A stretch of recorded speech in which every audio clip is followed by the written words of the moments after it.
ताज्या घडामोडी आणि नवीन बातम्या पाहण्यासाठी आमचं मी साक्षीदार हे चॅनल सबस्क्राईब करा। तरणखोप येथे भंगार गोडाऊनला भर पावसात भीषण आग लागली।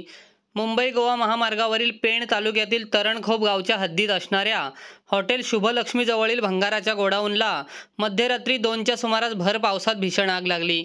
या आगीमध्ये भंगार आणि इतर सामान जळून खाक झाले आहे। आग लागल्याचे कळताच अपघातग्रस्तांचे वाली देवदूत कल्पेश ठाकूर यांनी तात्काळ घटनास्थळी धाव घेत पेण नगर परिषदेच्या अग्निशमक दलाला पाचारणा केली।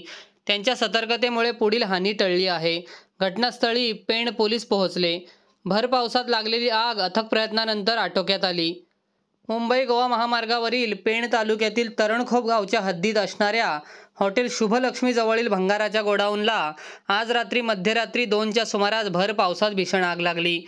या आगीमध्ये भंगार आणि इतर सामान जळून खाक झाले आहे। आग लागल्याचे कळताच अपघातग्रस्तांचे वाली देवदूत कल्पेश ठाकूर यांनी तात्काळ घटनास्थळी धाव घेत पेण नगर परिषदेच्या अग्निशमक दलाला पाचारणा केली।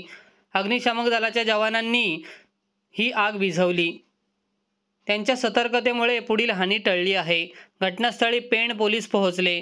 भर पावसात लागलेली आग अथक प्रयत्नानंतर आटोक्यात आली आहे।